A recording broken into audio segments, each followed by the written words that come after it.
संत शिरोमणि आचार्य गुरुवर श्री विद्यासागर जी महाराज की जय। नवाचार्य श्री समय सागर जी महाराज की जय। अरहम योग प्रणेता पूज्य गुरुवर श्री प्रणम्य सागर जी महाराज की जय। ओम अरहम नमः। स्वाध्याय प्रेमी बंधुओं, आप सभी का आचार्य उमा स्वामी द्वारा विरचित गागर में सागर भरने वाले अनोखे ग्रंथ श्री तत्वार्थ सूत्र ग्रंथराज जी के स्वाध्याय में स्वागत है। 7 तत्वों और रत्नत्रय से गूंथे इन अनुपम सूत्रों में अब हम आ गए हैं जीव तत्व के लिए सम्यक चारित्र रूप अपनाने योग्य संवर और निर्जरा तत्व में। नौ तत्वों को ही आचार्य ने उपादेय अर्थात ग्रहण करने योग्य बताया है। और अब हम अपने अतिशय पुण्य फल से इस उपादेय विज्ञान अध्याय 9 के स्वाध्याय में जिनेंद्र भगवान द्वारा बताए गए वास्तविक मोक्ष मार्ग अर्थात दिगंबर साधु की चर्या को जानेंगे। जो नए स्वाध्याय प्रेमी अब हमारे साथ जुड़ रहे हैं, वह पुराने स्वाध्याय के छूटने का विकल्प न करें। निश्चिंत भाव से स्वाध्याय करें। मुनिश्री की सरस सरल वाणी में उन्हें यह जटिल विषय भी बड़ी आसानी से समझ में आ जाएगा।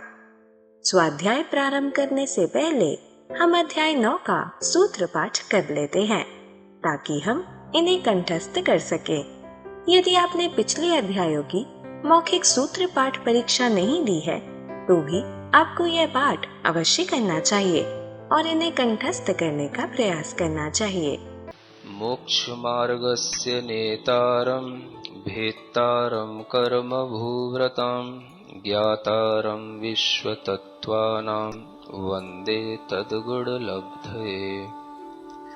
आश्रम निरोधः संवरः स गुप्ति समिति धर्मानुप्रेक्षा परिसहजय चारित्रहि तपसा निर्जरा च सम्यग योग निग्रहो गुप्तिः ईर्याभाषैषणादान निक्षेपोत्सर्गा समितयः उत्तम क्षमा मार्दवार्जव शौच सत्य संयम तपस्त्यागा किंचन्य ब्रह्मचर्याणि धर्मः अनित्या शरण संसारैकत्वा न्यत्वा शुच्यास्रव संवर निर्जरा लोक बोधि दुर्लभ धर्म स्वाख्या तत्वानुचिंतन मनुप्रेक्षाः मार्गाच्यवन निर्जरार्थम परिषोडव्याः परीशः क्षुत पिपासा शीतोष्ण दंश मशक नाग्न्यारति स्त्रीचर्या निषद्या शय्या क्रोश वध याचना लाभ रोग तृण स्पर्श मल सत्कार पुरस्कार प्रज्ञा ज्ञाना दर्शनानि सूक्ष्म सांपराय छदमस्त वीतरागयोश चतुर्दश एकादश जिने बादर्श सांपराये सर्वे ज्ञानावरणे प्रज्ञा ज्ञाने दर्शन मोहांतराययो रदर्शना लाभौ चारित्र मोहे नाग्न्यारति स्त्री निसद्या क्रोश याचना सत्कार पुरस्काराः वेदनीये शेषाः एकादयो भाज्या युगपदे कस्मिन्नई कौन विंशतेः सामायिकच्छेदोपस्थापना परिहार विशुद्धि सूक्ष्म सांपराय यथाख्यात मिति चारित्रम् अनशनाव मौदर्य वृत्ति परिसंख्यान रस परित्याग विविक्त शय्यासन कायक क्लेशा वायम तपः प्रायश्चित्त विनय वैयावृत्त स्वाध्याय व्युत्सर्ग ध्यानान्युत्तरम् नव चतुर्दश पंच द्विभेदा यथाक्रमम् प्राक् ध्यानात् आलोचना प्रतिक्रमण तदुभय विवेक व्युत्सर्ग तपश्छेद परिहारोपस्थापनाः ज्ञान दर्शन चारित्रोपचाराः आचार्योपाध्याय तपस्वी शैक्ष्य ग्लान गण कुल संग साधु मनोज्ञानाम् वाचना पृच्छनानुप्रेक्षाम्नाय धर्मोपदेशाः बाह्याभ्यन्तरोपद्यो उत्तम सहननस्यैकाग्रचिन्ता निरोधो ध्यान मान्तर मुहूर्तात् आर्त रौद्र धर्म्य शुक्लानि परे मोक्ष हेतु आर्त ममनोज्ञस्य संप्रयोगे तद विप्रयोगाय स्मृति समन्वाहारः विपरीतम मनोज्ञस्य वेदनायाश्च निदानं च तदविरत देश विरत प्रमत्त संयतानां हिंसा नृतस्तेय विषय संरक्षणेभ्यो रौद्रमविरत देश विरतयोः आज्ञापाय विपाक संस्थान विचयाय धर्म्यम् शुक्ले चाद्ये पूर्वविदः परे केवलिनः पृथक्त्वैकत्व वितर्क सूक्ष्म क्रिया प्रतिपाति विपरीत क्रिया निवर्तीनि त्रिएक योग काय योगा योगानाम एकाश्रये सवितर्क विचारे पूर्वे अविचारम द्वितीयम् वितर्कः श्रुतम् विचारोर्थ व्यंजन योग संक्रांति सम्यक दृष्टि श्रावक वीरतानंत वियोजक दर्शनमो छपकोप समकोप शांतमो छपक क्षीण मोहजना क्रमशो संख्ये गुण निर्जराः पुलाक बकुश कुशील निर्ग्रंथ स्नातकाः निर्ग्रंथाः संयम श्रुत प्रतिसेवना तीर्थ लिंग लेश्योपपाद स्थान विकल्पतः साध्याः इति तत्वार सूत्रे 9वां पूज्य मुनि श्री कहते हैं कि सिर्फ सूत्र के पाठन से ही हमारी विशुद्धि कई गुना बढ़ जाती है। तो आइए अब हम चलते हैं उपादेय विज्ञान की कक्षा की ओर। मोक्षमार्गस्य नेतारं भेत्तारं कर्मभूरतां ज्ञातारं विश्वतत्त्वानां वन्दे तद्गुणलब्धये। देवादिदेव आदिम तीर्थंकर श्री ऋषभनाथ भगवान की, वर्तमान शासन नायक श्री वर्धमान महावीर भगवान की, परम पूज्य आचार्य गुरुवर श्री विद्यासागर जी महाराज जी की। तो आगे क्या कहते हैं? आर्त रौद्र धर्म्य शुक्लानी, ये 4 प्रकार के ध्यान कहे गए हैं। पहला नाम है आर्त ध्यान, क्या बोलते हैं? दूसरा है रौद्र ध्यान, तीसरा है धर्म्य ध्यान, धर्म नहीं धर्म्य, है ना? थोड़ा कुछ नया सीखो। धर्म नहीं, क्या? धर्म्य, इसमें धर्म्य लिखा है ना? अगर कभी आपको हो सके, मैंने एक बार इस पर चिंतन दिया था, धर्म में और धर्म्य में क्या अंतर है ना? तो वो चिंतन शायद प्रवचन सार की क्लासें जब चलती थी उसमें दिया था, है ना? कभी कोई वो प्रवचन मिले आपको तो उसको पकड़ना। ढेरों प्रवचन है, उनमें से कोई प्रवचन ऐसा मिले, धर्म और धर्म्य ध्यान में क्या अंतर है, ये मैंने कभी बताया है, बहुत अच्छी डिटेल से, घंटे का प्रवचन इस पर, है ना? तो वो, और शुक्ल ध्यान, ये चौथा शुक्ल ध्यान, समझ में आ रहा है? तो ये 4 प्रकार के ध्यान हैं, है ना? जो चीज एक बार हो जाती है वो दोबारा कहना मुश्किल हो जाता है, इसलिए आपको बता दिया, आप ढूंढते रहो।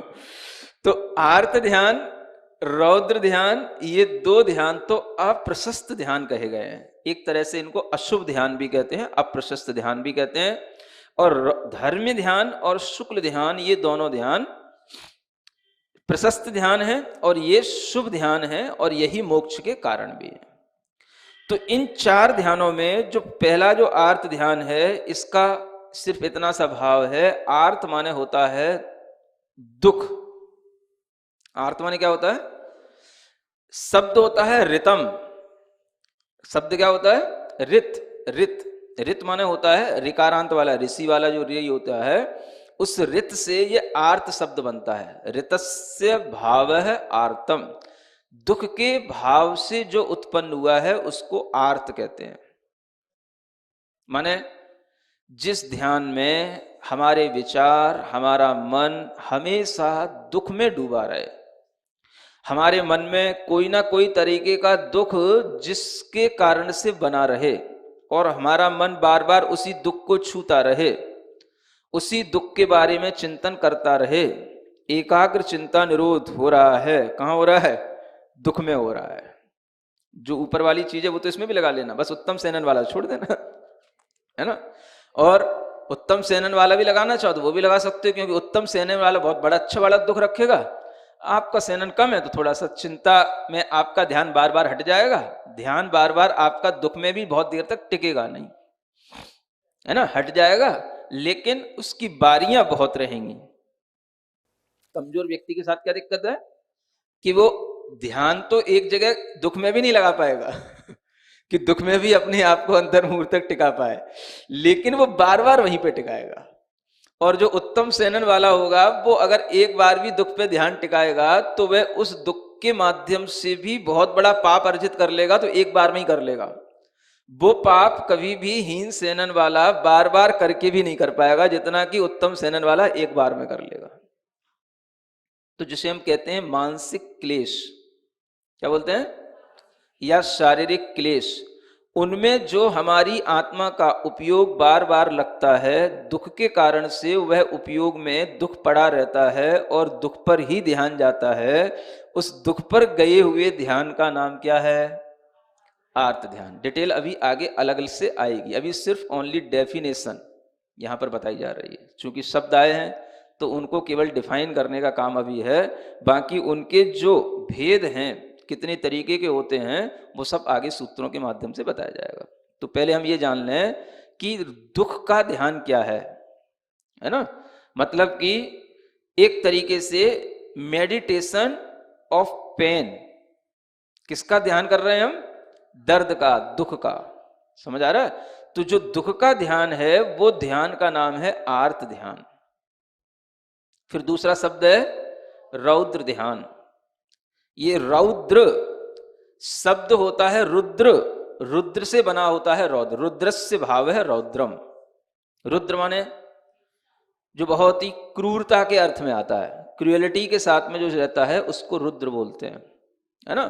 तो जिसके अंदर मानसिक रूप से क्रूएलिटी भरी रहती है, किसी को भी दुख देने में अच्छा लगना, किसी के लिए भी हिंसा करके प्रसन्न होना, किसी को किसी भी प्रकार से फंसा करके परेशान करके हंसना, प्रसन्न होना, ये कहलाती है मेडिटेशन ऑफ क्रूएलिटी। माने रुद्रता के साथ में भी आदमी को आनंद आता है, इसको क्या बोलेंगे? रौद्र ध्यान। वो किसी भी तरीके का हो सकता है। तो जब ये रौद्र ध्यान के परिणाम होते हैं तो दूसरों के लिए हिंसा करके, झूठ बोल करके, 5 पापों में से कोई भी पाप में प्रवृत्ति करके वो प्रसन्न होएगा, खुश होएगा, बहुत अच्छा कर लिया, फंसा दिया, अब जेल काटेगा, है ना, है? उसका भी ध्यान करेगा और जिसको उसने उस ध्यान के माध्यम से जो रिजल्ट सामने आया है उस रिजल्ट में वो खुश होगा। कि हमने किसी को फंसा दिया, किसी को जेल पहुंचा दिया, किसी के लिए हमने हानि पहुंचा दी, किसी के लिए हमने रेड डलवा दी, कोई भी कंप्लेंट कहीं पर हमने किसी के काम में रुकावट के लिए डाल दी, देखो उसको पता ही नहीं मैंने कैसे कैसे कैसे क्या कर दिया। समझ आ रहा? मन ही मन खुश हो रहा है। उसको जिसके लिए बुरा हुआ उसे नहीं मालूम कि हमारे साथ कैसे हो गया। कंप्लेंट कराया कोई भी कहीं भी, खुश हो रहा है वो बैठा बैठा। क्या कर रहा है वो?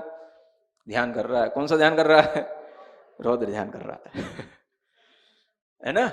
तो वो ये रौद्र ध्यान है, मतलब कि जिसमें ये क्रूरता है। क्रूरता के ढंग कई तरह के होते हैं। जो स्लॉटर हाउस में लोग जानवरों को मारते हैं वो भी क्रूएलिटी है, लेकिन जो लोग भावात्मक रूप से एक दूसरे को हानि पहुंचाते हैं वो भी क्रूएलिटी है।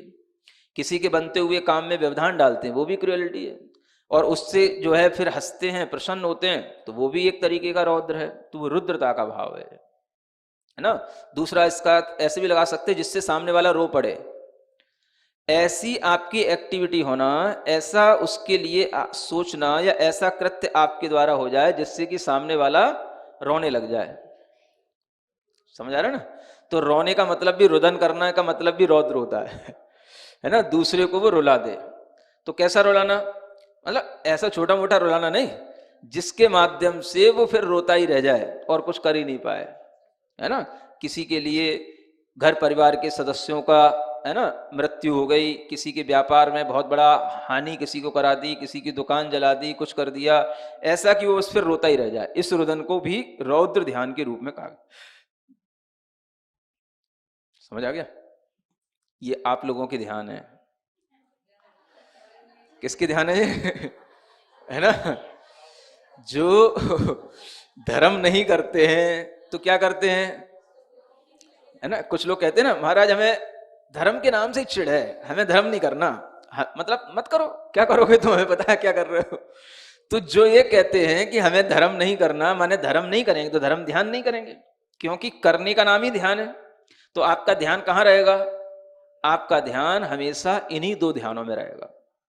हमें क्या चाहिए, क्या मिल गया, किसका दुख है, किसको दुख पहुंचा सकता हूं, किससे कौन से दुख के माध्यम से अपने अंदर प्रसन्नता ला सकता हूं, सिर्फ व्यक्ति यही करता है और इसी के माध्यम से उसके अंदर ये दोनों ध्यान हमेशा चलते रहते हैं, कॉन्टिन्यूस चलते रहते हैं, विदाउट ब्रेक।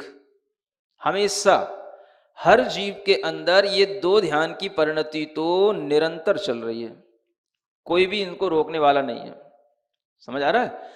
हमारे थॉट्स कहीं ना किसी रूप में इन्हीं दो चीजों के ऊपर कंसंट्रेट होते हैं। या तो हम दुख के साथ में कहीं पर कंसंट्रेट होते हैं, या हम क्रूएलिटी के साथ कहीं पर कंसंट्रेट होते हैं। हम चाहे अपना दुख लेकर के रोएं, चाहे दूसरे के सुख का दुख लेकर के रोएं, ये दोनों ही तरीके की बातें हमारे अंदर चलती रहती हैं, और इसी का नाम है आर्त ध्यान और रौद्र ध्यान। तो हर आत्मा के अंदर जब तक धर्म ध्यान नहीं है तो क्या होगा? आर्त ध्यान और रौद्र ध्यान होगा। तो ध्यान का मतलब क्या है? Concentration of thoughts. जहां पर हमारा विचार बार बार कंसंट्रेट कर रहा है उसी को हम ध्यान कहते हैं, और वो ध्यान का उद्देश्य जैसा होता है वैसा ही वो ध्यान नाम पाता है। तो जिस ध्यान के उद्देश्य में अपने दुखों का अभाव हो, हम दुखी ना हो जाएं, या हम किसी भी तरीके से अपने अंदर कोई दुख है तो उसको बार बार उसी रूप में स्मरण करते रहें, ये सारे के सारे ध्यान आर्त ध्यान है। क्या सुन रहे हो? हाँ, किसी भी चीज से हम दुखी ना हो जाएं, इस तरीके की भावना से भी जो हम कंसंट्रेट करते हैं उसका नाम भी ध्यान है, आर्त ध्यान है ना? नॉर्मल कभी नहीं रह सकते, क्योंकि ज्ञान कहीं ना कहीं चिपकता तो है। ज्ञान का काम है व्यग्र रहना। ज्ञान का काम क्या है? व्यग्र। व्यग्र का मतलब होता है, मतलब बहुत सारी चीजों में उसका डिस्ट्रैक्शन चलता रहता है। तो ज्ञान जो है वो डिस्ट्रैक्शन के साथ में रहता है। तो जैसे ही वो ज्ञान कहीं पर भी कंसंट्रेट होता है तो बस वो ज्ञान का मेडिटेशन कहलाता है, वही ज्ञान ध्यान बन जाता है। तो ध्यान हमेशा कोई ना कोई चीज के ऊपर रहता ही है ना। आप यहां बैठे हो, आपको पता है अगर 4 बजने में 5 मिनट भी ज्यादा हो गए तो हमारे घर से घंटी आने लगेगी यहाँ पे। समझ आ रहा है ना? तो ये भी जो आपको चिंता है और उसके साथ साथ आप सुन रहे हो, तो आपको ये चिंता है कि अगर 4 बजने में थोड़ी सी भी लेट हो गए तो वहां से जहां पर हमको है ना किसी को पकड़ना है, या किसी के साथ हमें जाना है, या किसी की गाड़ी पे आना है, तो वो गाड़ी लेट हो जाएगी या चली जाएगी, तो आपका ध्यान बार बार वहीं पे लगता है। समझ आ रहा है? 4:05 हुए तो आपको लगने लग जाता है अगर 10 मिनट भी लेट हो जाएंगे तो शाम हो जाएगी, घर पे जाने में देर हो जाएगी, घर का भोजन शाम को जल्दी से बना करके तैयार करना है। तो वह भी आपके लिए एक दुख है, और उस पर आपका ध्यान बार बार टिकता है। हमारा ध्यान और कहाँ टिकता है? इसी पे तो टिकता है। अगर हम ठंड में बैठे हैं और अगर हमारे हाथ भी थोड़े से खुले रह जाएं तो हमें लगता है कि इन्हें भी ढांक लो कि ठंड ना लग जाए। ये क्या है? समझ आ रहा है ना? हमारे अंदर हमेशा दुख ना आ जाए, दुख ना आ जाए, इसका जो डर रहता है, यही तो दुख में ध्यान लगा हुआ है ना। दुख से डरने का नाम भी तो दुख का ही ध्यान है, और जो दुख का ध्यान है उसी का नाम आर्त ध्यान है। तो दुख से बचने के लिए, दुख से डरने के लिए जो हमारे अंदर एक चेष्टा चलती रहती है और हमारा विचार वहीं पर बार बार कंसंट्रेट होता रहता है, तो ये सब क्या हो जाता है? आर्त ध्यान। बस धर्म ध्यान तो बहुत दूर है, बीच में आर्त ध्यान ही कम हो जाए तो ये ऐसा लगता है जैसे बहुत अच्छा धर्म ध्यान हो रहा है ना। तो थोड़ी सी जब व्यक्ति को अनुकूलता आ जाए, दुख की चिंता ना रहे, तो वो समझता है कि बड़ा अच्छा हमारा धर्म ध्यान चल रहा है। तो धर्म ध्यान चलता नहीं है, धर्म ध्यान करना पड़ता है। आर्त ध्यान चलता है, रौद्र ध्यान चलता है, और धर्म ध्यान करना पड़ता है। क्योंकि जो अच्छी चीज है, अच्छी मंजिल पर पहुंचना है, उस स्टेप पर आपको पहुंचना पड़ेगा, आपको पुरुषार्थ करना पड़ेगा। जो ग्राउंड लेवल पर चल रहे हैं लोग वो तो चलते रहेंगे, अच्छे लेवल पर पहुंचने वाले लोग पुरुषार्थ करते हैं, तब जाकर के वो प्लेन में उड़ते हैं, तब जाकर के वो अच्छी गाड़ियों में बैठ पाते हैं। तो उसके बिना नहीं होता। सड़क पे तो सभी दौड़ रहे हैं, तो बस ऐसे ही है। आर्त ध्यान रौद्र ध्यान तो सभी कर रहे हैं, धर्म ध्यान तो करना पड़ेगा, पुरुषार्थ पूर्वक होएगा तब उसका नाम धर्म ध्यान। ठीक है ना? तो धर्म से जो सहित हो उसका नाम धर्म ध्यान, धर्म्य ध्यान। है ना। धर्म से जब आत्मा सहित हो जाए तो आत्मा के अंदर कहलाएगा धर्म्य ध्यान।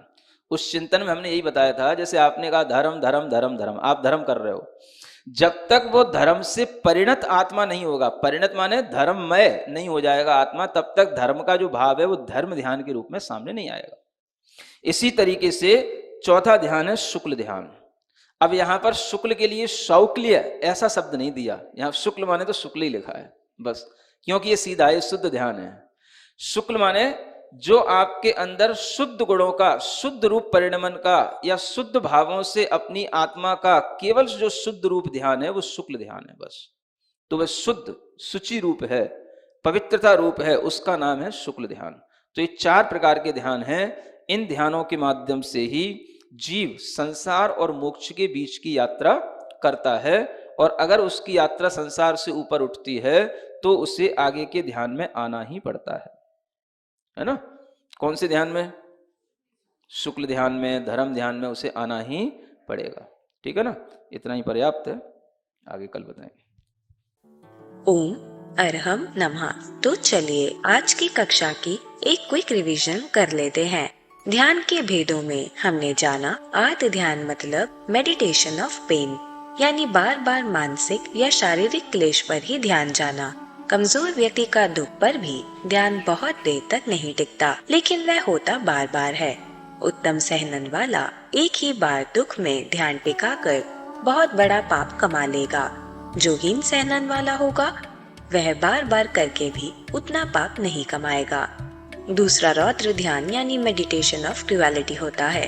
रौद्र रुद्र शब्द से बना है। रुद्र मतलब बहुत क्रूर। स्लॉटर हाउस में जानवरों को मारना भी क्रुएलिटी है, और भावात्मक रूप से एक दूसरे को हानि पहुंचाना भी क्रुएलिटी है। दूसरों को दुख देकर, परेशान कर कर, हिंसा कर कर, झूठ बोलकर, 5 पाप कर कर प्रसन्न होना, किसी को फंसाकर, नुकसान पहुंचाकर, उसकी कंप्लेंट करके खुश होना कि उसे पता भी नहीं मैंने कैसे उसका काम बिगाड़ दिया, यह सब रौद्र ध्यान में होता है। रौद्र का दूसरा अर्थ रुद्र भी होता है। किसी को व्यापार में बहुत बड़ी हानि करा देना, दुकान जला देना, किसी को मार देना आदि काम करना जिससे सामने वाला रोता ही रह जाए, यह भी रौद्र ध्यान कहलाता है। हमारे अंदर यही दोनों ध्यान कंटिन्यूअस विदाउट ब्रेक हमेशा चलते रहते हैं। इन्हें रोकने वाला कोई नहीं है। जब तक हम धर्म ध्यान नहीं करते तब तक हमारे थॉट्स या तो अपने दुख पर कॉन्सेंट्रेटेड रहते हैं या फिर हम दूसरों के सुख से दुखी होते हैं। थॉट्स को बार बार कॉन्सेंट्रेट करना ही ध्यान होता है। जैसा ध्यान का उद्देश्य होता है वैसा ही उसका नाम होता है। अपने दुख को ही याद करते रहना या कभी दुख ना हो जाए इसी पर कॉन्सेंट्रेट करना आर्त ध्यान होता है। ज्ञान हमेशा व्यग्र रहता है, यानी वह अनेक चीजों में डिस्ट्रैक्टेड रहता है, कहीं ना कहीं चिपकता ही है। जब कहीं कॉन्सेंट्रेट हो जाए तो वही ज्ञान ध्यान बन जाता है। ध्यान हमेशा किसी न किसी चीज के ऊपर रहता है। जैसे प्रवचन सुनते हुए भी हमारा घड़ी पर ध्यान जाना कि घर जाना है, भोजन बनाना है, लेट ना हो जाए। ठंड में हमारे हाथ थोड़े भी खुले रह जाए तो हमें लगता है कि इन्हें भी ढक लें, कहीं ठंड ना लग जाए। यह सब हमारा दुख है जिस पर हमारा ध्यान बार बार टिकता है। हमें दुख ना आ जाए यह दुख का डर बना रहता है, दिमाग बार बार वहीं जाता है। यह भी आर्त ध्यान होता है। यदि आर्त ध्यान ही थोड़ा कम हो जाए, दुख की चिंता ना रहे, तो हमें लगता है कि हमारा अच्छा धर्म ध्यान चल रहा है। लेकिन जैसे आर्त और रौद्र ध्यान खुद चलते हैं, ऐसे धर्म ध्यान खुद नहीं होता, वह हमें करना पड़ता है। अच्छी चीज पर, अच्छी मंजिल पर पहुंचने के लिए पुरुषार्थ करना होता है। ग्राउंड लेवल पर तो सब चलते हैं, पर अच्छे लेवल पर पहुंचना, प्लेन में अच्छी गाड़ियों में चलना पुरुषार्थ से होता है। संसार से यात्रा ऊपर उठने के लिए धर्म ध्यान और शुक्ल ध्यान में आना होता है। आत्मा का धर्म से सहित हो जाना, धर्ममय हो जाना, धर्ममय ध्यान होता है। शुक्ल ध्यान शुद्धि, शुचि होता है, पवित्र रूप होता है। अपने शुद्ध गुणों का, शुद्ध परिणमन का, शुद्ध भावों से बस अपनी आत्मा में शुद्ध ध्यान होना शुक्ल ध्यान कहलाता है। तो चलिए अब हम सभी जिणवाणी स्तुति करेंगे और तत्पश्चात समय होगा आज के सवाल का। सिरिजिणवाणी जग कल्याणी जग जन मदतम मोहरी जणमण हारी गढ़हर हारी जम जरा भव रोग हरि तिथियराणम दिव्यझुणिम जो पढ़ई सुणई मय्ये धारई राणम सौख मणंतम धरिय सासद मोक्ष पदम पावई सासद मोक्ष पदम पावई। अब समय है आज के प्रतियोगिता प्रश्न में भाग लेकर आकर्षक पुरस्कार जीतने का। आप अपने फोन को QR कोड स्कैन करने के लिए तैयार रखें या दिए गए लिंक पे जाएं। आप अपना उत्तर चुनकर हमें कल शाम 5 बजे तक भेज सकते हैं। 3 भाग्यशाली विजेताओं को मिलेंगे आकर्षक पुरस्कार। विजेताओं का नाम इसी कार्यक्रम में हर रविवार को घोषित किया जाएगा। साथ ही सभी प्रश्नों के सही उत्तर भी बताए जाएंगे। आज का सवाल है, किस ध्यान के परिणाम होने पर व्यक्ति पाप में प्रवृत्ति करके प्रसन्न होता है और उसका ध्यान भी करता है? आर्त ध्यान, रौद्र ध्यान, धर्मिक ध्यान, शुक्ल ध्यान। अध्याय 9 की कक्षा 42 के आज के सवाल का सही उत्तर है 2। अगर आप किसी कारणवश कोड को स्कैन ना कर पाए हों तो आप क्लास की वेबसाइट पर जाकर भी उन्हें अटेम्प्ट कर सकते हैं। इस लिंक पर जाएं या QR कोड को स्कैन करें। धन्य है हमारा पुण्य जो मुनिश्री ने हमें उपादेय विज्ञान जैसे कठिन विषय को इतनी सरलता से समझाया, जिससे हम पंच परमेष्टि में आसीन आचार्य, उपाध्याय और साधु परमेष्टि के मूल गुणों और चर्या संबंधी भ्रांतियों को दूर करके श्रावक धर्म को निभा पाए और सच्चे गुरु के प्रति समर्पित हो पाए। और यह ज्ञान आप अपने परिवार, मित्र, समाज के लोगों को इस स्वाध्याय से जोड़कर उन तक दे सकते हैं। आप सिर्फ उन्हें हमारी वेबसाइट ttv.arham.yoga शेयर करें और उन्हें यह सभी क्लासेस मिल जाएंगी।